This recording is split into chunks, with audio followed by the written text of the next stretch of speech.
Hey, what's up guys, it's Kiwi Encoded, and today we're going to be taking a look at the Speedcubeshop Cosmic Lube.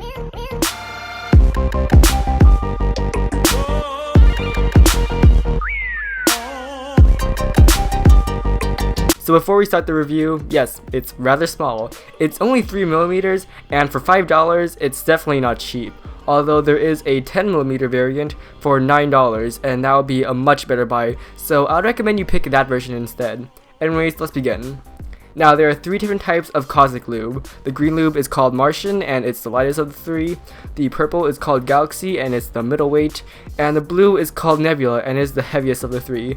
But despite Nebula being the heaviest Cosmic Lube, it's still lighter than Speedcubeshop's Weight 1, so these are all very light lubes. These are all also quite similar. The only difference is that Nebula will make your cube more controllable, while Martian will make your cube faster. To test these lubes, I put some inside a Gans Air Ultimate and a Valk 3, and I have to say, the lubricants worked amazingly.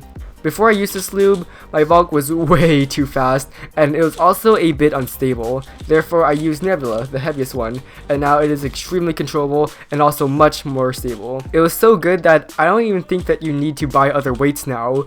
You would literally just put 2 drops of Nebula inside a Valk, and it would be just as well set up, if not better, than if you were to use the overlubing method or any other combination. So the Cosmic Lube worked great for the Valk, but it worked even better for the Gans Air Ultimate. So I was never a fan of Gans cubes, they just didn't work for me. But then I used some Martian and oh god, it works amazingly. The Gans Air Ultimate is now my main. It was fantastic. It has this fantastic gummy feel, and it was also extremely controllable and never catched or lost. And overall, it was a very fluid speed cube and one that worked perfectly for me. So yeah, this lube was fantastic, but it's not perfect. Of course, it made my cube all greasy after I used it, and it also didn't last too long.